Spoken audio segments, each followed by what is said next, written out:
was just realizing it's been quite a while since I've been back here. I'm pretty sure you would just have heard the last time that we were here. That's a good memory. Well, I think we had just gotten back from Brazil, so it was just about 2 years ago. We came back the end of June and moved out to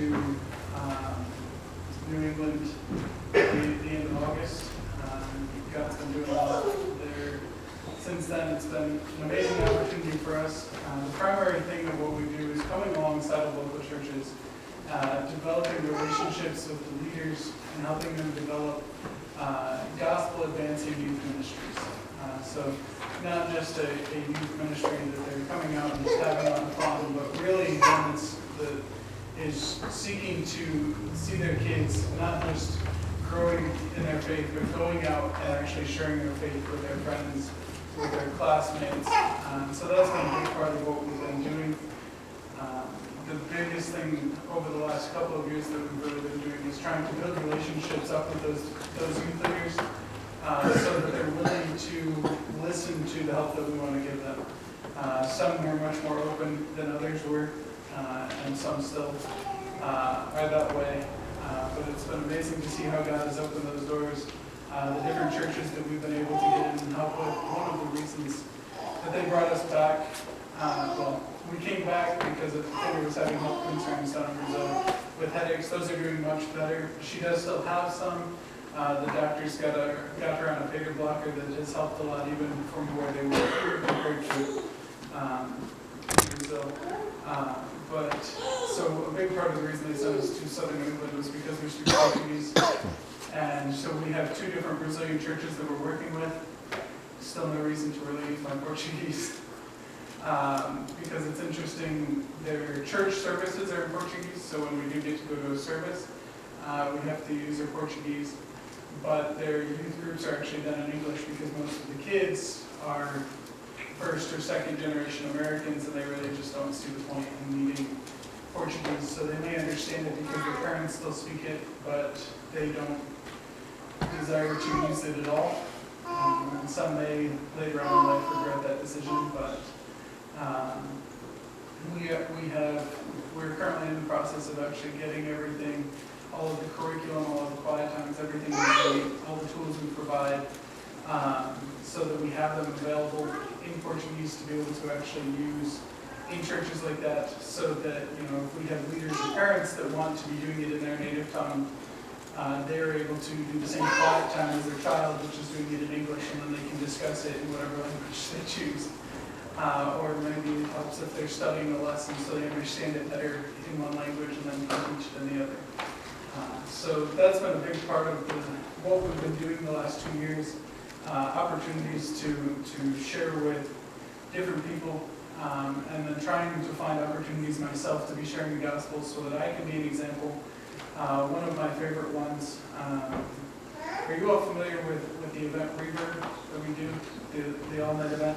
Well, we actually run 2 of them, one in Springfield, one in Providence, and shortly before Reverb season started, I got an email from a hockey team down in Bridgeport, Connecticut, which is about an hour south of Springfield. So I didn't figure that there would be much, we wouldn't have a lot of use for them because they'd be very close.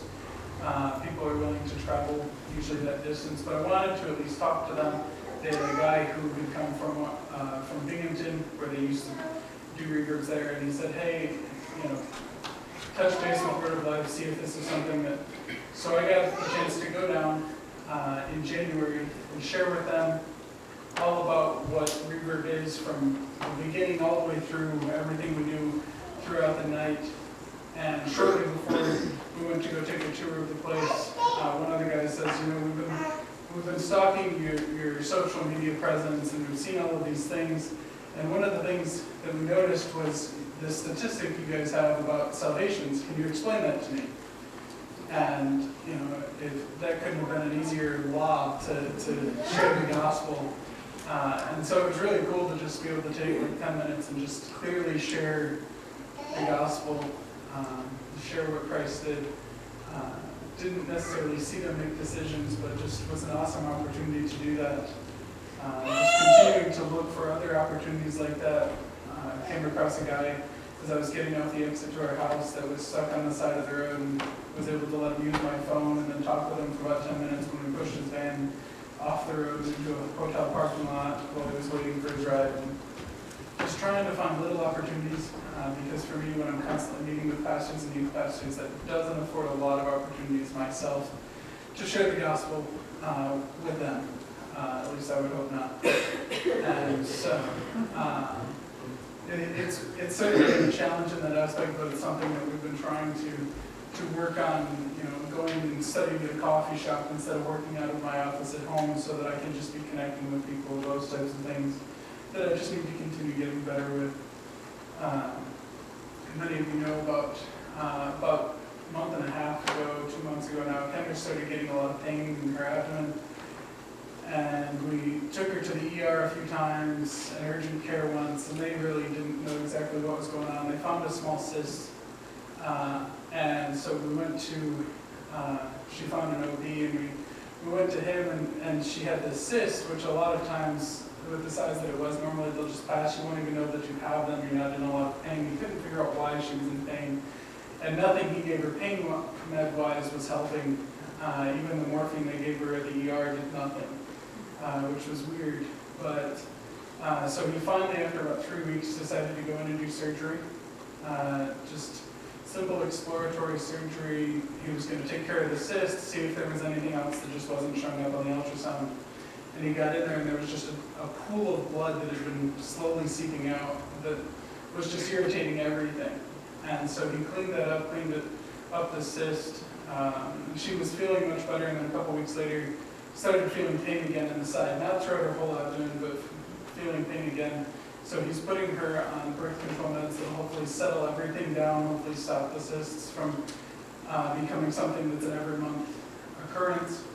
And so hopefully in the next couple of days, she should be getting those meds. We've been going through some things and trying to get that done. But then on top of all of this, back in the fall, we were asked to lead a student fusion trip. It's an opportunity for teens to go overseas for 8 to 10 days to different locations and experience missions. It's just one of the tools that we provide to our teens and our youth groups and other youth groups that might have an interest. And so they asked us to help lead it back in the fall. But we either needed to try to get at least 20 students to go to help cover our costs, or raise support. We were busy raising our support for van, and then knowing we needed to raise support for ourselves. And we couldn't get any interest in students, and so I let them know, this isn't going to work. And so we actually planned for my sister and her family to come out for a week in July.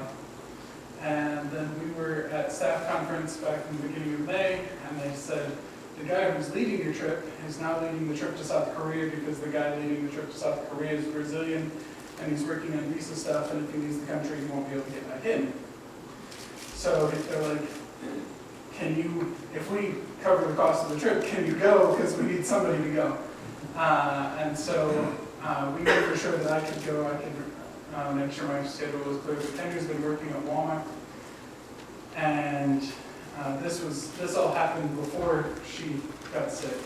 And so we got the approval from them. It helped that the majority of the time she already had approval from my family coming. We rescheduled them to October, and she was able to get the extra time and was going to actually have to meet us at the airport because more than likely she would have been working the day that we fly out. We fly out at 11:30 this coming Wednesday. The reason she's not with me now is because we didn't ask for the time off during training, because we wanted to make sure she could go on a trip at least.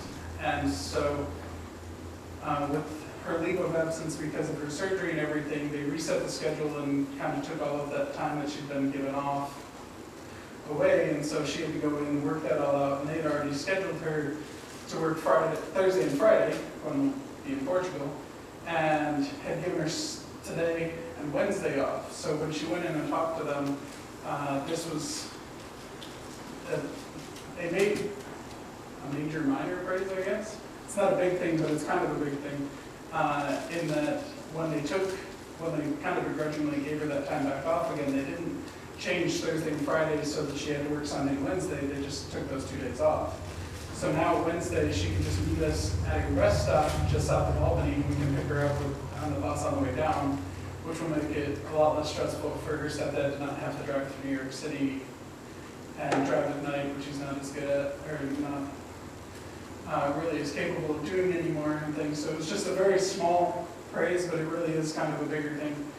So we're excited about that. We're excited about the opportunity. We'll be leading 13 students that are actually coming in today. So when I leave here, I will actually be heading back to Word of Life to switch vehicles and go down to Albany to help pick up kids because they're coming in today. We had training the last couple of days, so we're excited about that opportunity. And then when I get back, I won't even be going home. I'll take Kendra back to Albany where her stepdad will pick her up again and come back up here for staff conference. And then the rest of the summer, our plan is to actually work on raising our support. Many of you may have noticed we have a much newer, shinier van sitting out there than what we did the last time we were here. God provided all of the finances for that, and we were able to just pick that up a few weeks ago. And we're very grateful to have a van that isn't a ticking time bomb anymore. We were at $256,000, I think, when we traded it in. So we're very grateful for the new one. But since we did that, we're now starting to work on raising our own support. We've been basically living on the support that we had while we were in Brazil, plus a little bit more since we got back. And that's a big reason why Kendra's been working and not been able to do a full-time part of our ministry.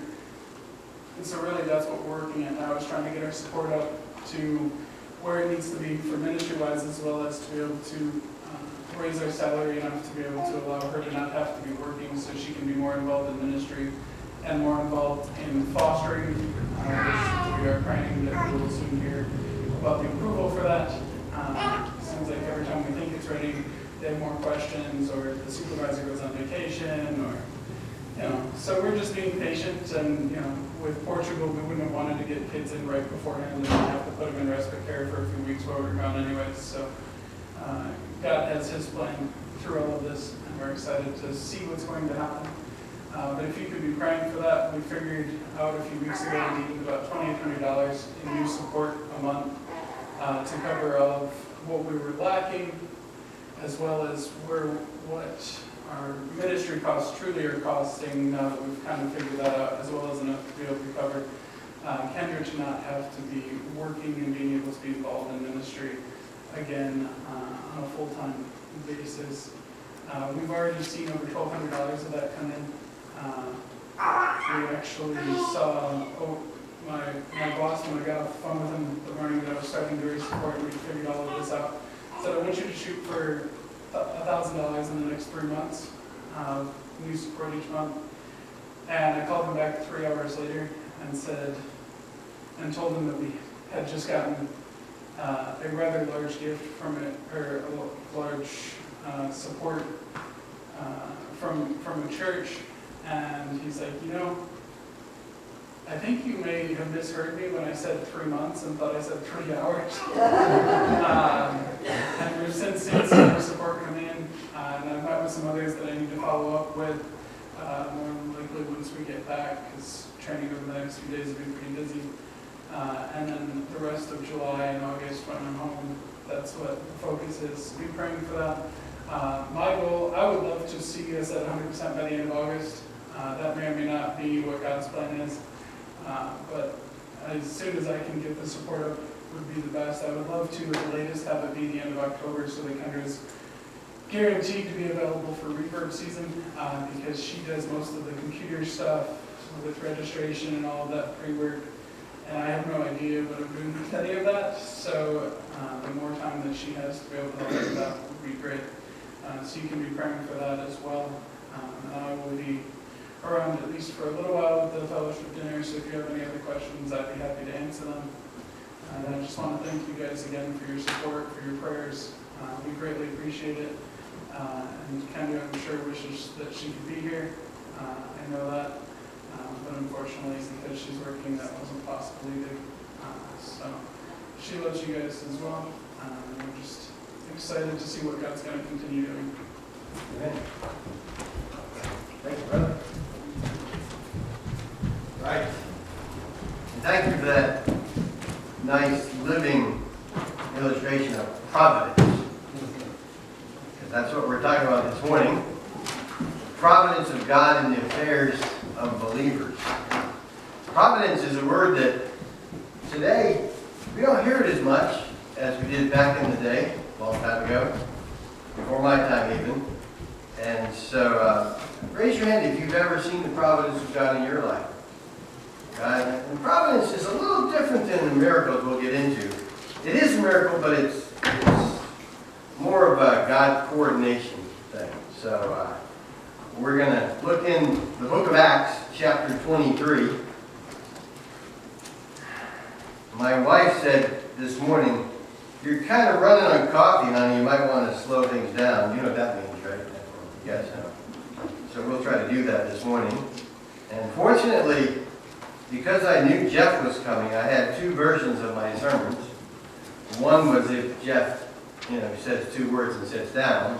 And the other one was if he did what he did today, which is what he should do.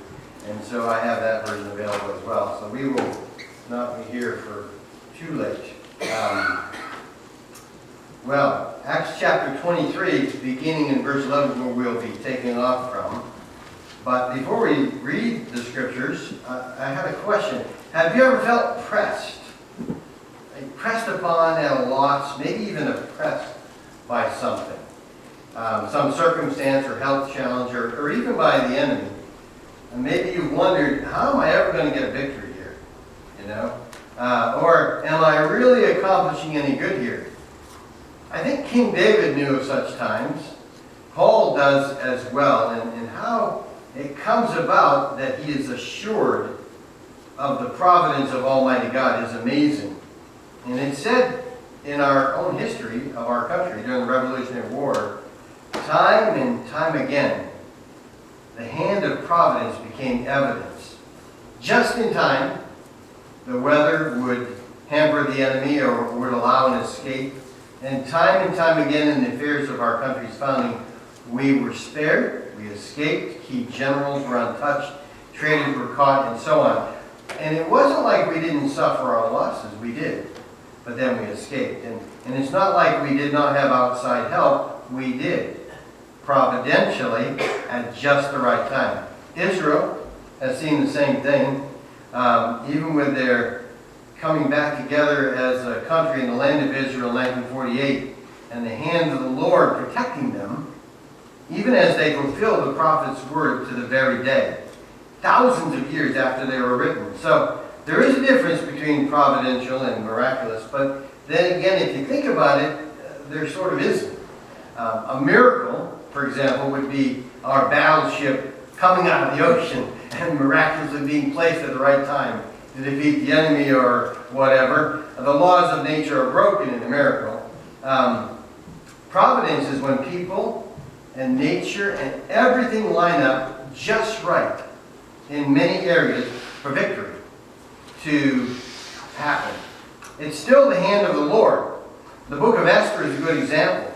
I've experienced it, and I'm sure most of you have as well. God assures Paul that his purposes will be carried out in Paul's journey.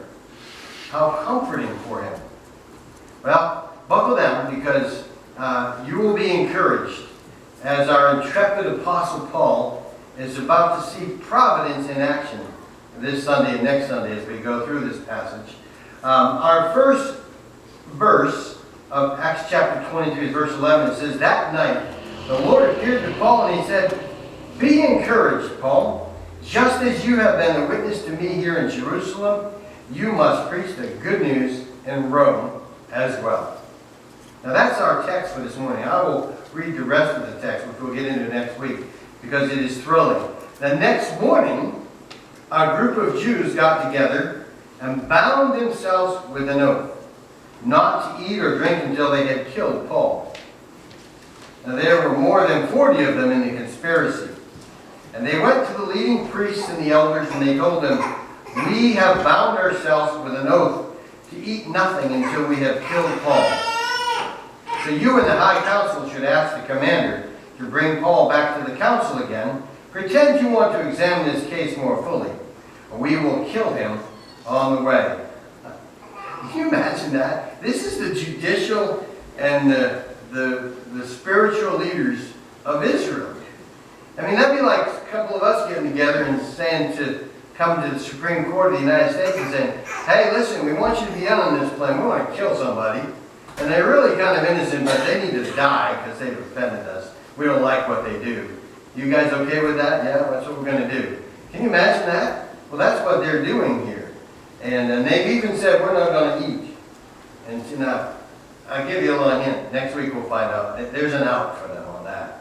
So no, they probably didn't starve to death, as you'll see what happens. So, but, and here's where Providence comes into place. Paul's nephew, his sister's son, heard of their plan and went to the fortress and told Paul. Paul called one of the Roman officers and said, take this young man to the commander. He has something important to tell him. So the officer did, explaining, Paul the prisoner called me over and asked me to bring this young man to you because he has something to tell you. The commander took his hand, led him aside and asked, what is it you want to tell me? Paul's nephew told him, some Jews are going to ask you to bring Paul before the high council tomorrow, pretending they want to get some more information. But don't do it. There are more than 40 men hiding along the way, ready to ambush him. They have vowed not to eat or drink anything until they have killed him. They are ready now, just waiting for your consent. Don't let anyone know you've told me this, the commander warned the young man. And then the commander called 2 of his officers and ordered, get 200 soldiers ready to leave for Caesarea at 9 o'clock tonight. Also take 200 spearmen and 70 mounted troops. Provide horses for Paul to ride and get him safely to Governor Felix. And then he wrote this letter to the governor. Wait till you hear this letter. This is amazing. A little bit of freedom of, what we say, freedom with the truth here. But anyways, from Claudius Lysias to His Excellency Governor Felix, greetings. This man was seized by some Jews, and they were about to kill him when I arrived with the troops. When I learned he was a Roman citizen, I removed him to safety. Then I took him to their high council to try to learn the basis of the accusations against him. You notice he kind of skipped that part where he was about to have him flogged. Right? Oh well. And I soon discovered the charge was something regarding their religious law. Certainly nothing worthy of imprisonment or death. But when I was informed of a plot to kill him, I immediately sent him on to you. I have told his accusers to bring the charges before you. Do you ever notice the similarities here between Jesus and the Apostle Paul, and what happened to Jesus and what happened to the Apostle Paul? I mean, it's almost like step for step. What happened to Jesus happened to Paul. And we will get into that a little bit next week. But it is pretty similar. So that night, as ordered, I forgot verse 30. But when I was informed of a plot to kill him, I immediately sent him on to you. I have told his accusers to bring their charges before you. So that night, as ordered, the soldiers took Paul as far as Antipatris. They returned to the fortress the next morning, while the mounted troops took him on to Caesarea. When they arrived in Caesarea, they presented Paul and the letter to Governor Felix. He read it and then asked Paul what province he was from. Cilicia, Paul answered. Well, I will hear your case myself. When your accusers arrive, the governor told him. And then the governor ordered him kept in the prison at Herod's headquarters. That used to be Herod's palace, by the way. Remember Herod, King Herod, who was said, oh, you are like a god, and he never bothered to give glory to God, and he was eaten with worms and died? Well, that's where Paul's staying. Pretty nice place. So, you can see the hand of God all through this passage, where Paul is being protected, people in the right place at the right time, and lots of good things are happening to the Apostle Paul as he's going about the Lord's business. So, we kind of left off here last week, and we see that Paul is receiving actually three things here that he's getting from the Lord. One, and we see these in verse 11, is comfort. Now, 2 Corinthians 7 verse 4 says, I am filled with comfort. I'm exceedingly joyful in all our tribulation. Verse 5 says, when we were in Macedonia, our flesh had no rest. We're troubled on every side with fightings, with fears. Nevertheless, God who comforts those that are cast down, comforted us. And Paul is being comforted here. Acts 23:11. He's not exactly had a cakewalk in his ministry. Remember, he was about to be flogged when he said, hey, whoa, whoa, whoa. I'm a Roman citizen. That citizenship is pretty important here for Paul, right? I'm a Roman citizen. And so that scared the commander, because you can't just go around flogging Roman citizens without a trial.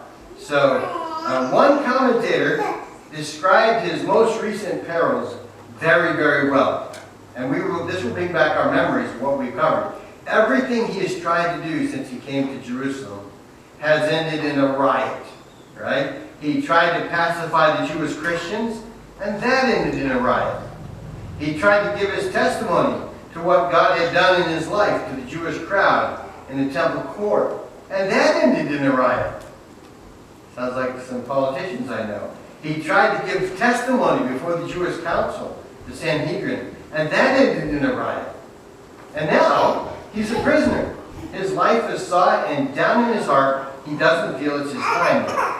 He doesn't feel his course is done, and he doesn't feel he's fought the good fight and it's over yet. That comes later. He still in his heart feels that he needs to go to Rome, and he's expressed that to the Lord. And so the Lord comes to him in the night and he says, so shall it be, you'll be in Rome. Acts chapter 23, verse 11. That night the Lord appeared to Paul and said, be encouraged, Paul. Just as you've been a witness to me here in Jerusalem, you must preach the good news in Rome as well. So, what's kept him going? He doesn't even seem to indicate that he's being depressed, that he's ready to quit, nothing like that. Well, there's three things, as we mentioned, from the Almighty God that has helped him in his affairs among believers, just like Paul. The first one is consolation. Philippians 4, be anxious for nothing, the Lord is at hand. Rejoice always, again I say rejoice. Let your gentleness, verse 4, be known to all men. The Lord is at hand, be anxious for nothing, but in everything by prayer and supplication and thanksgiving, let your requests be made known to God. And the peace of God, which surpasses all understanding, will guard your hearts and minds through Christ Jesus. So, the message here is, having a hard time, bring it to God. Right? Cry out to the Lord Jesus. He not only gives peace, he guards our hearts and our minds. Now, I don't know about you, but have you ever been affirmed or commended when you're exhausted? Your efforts are trying on your body and your soul and you're ready to break. There's nothing more powerful, more rewarding than being affirmed or commended in times like those. A child who's working hard, they need to hear, good job. You're doing amazing. I love to see your hard work and your attention to detail, right? And you know, our wives, they need to hear the same thing. Hey, honey, thank you for being the apple of my eye. I love the way you, and so you fill in the blank. Thank you, you're amazing. Husbands need to hear, hey, honey, thank you for being so steady and supporting the family, for leading us in the Word. Employees need to hear what a good job they're doing. Even if it's just something simple like, hey, thanks for being on time today. You make our team run better by being punctual and hardworking. Even business owners, policemen, rescue workers, EMTs, and those folks in the community, they need to hear a thank you for the service you provide. It's nice having you there for us when we need you. Now, there's a lot of power in that. I think if we only knew how much, we'd do it a lot more. So now we hear from God himself. And you can imagine the power that has on Paul. And, oh, by the way, you can hear from him too, right? In his Word. Study his Word every day. So he is consoled by God, and now he gets commended by God. Acts chapter 23, verse 11. Paul, whereas you have testified of me in Jerusalem. So the Lord is letting Paul know, I heard you, son. Don't you think I wasn't aware of what you did and what you went through. You did indeed testify of me, and I took notice. So Paul heard it, and you know he never wondered. No wonder. He was commended right? Consoled and then commended. And he knows now, look, God's in charge. He's commended for the good job he's already done. And so he's about to be given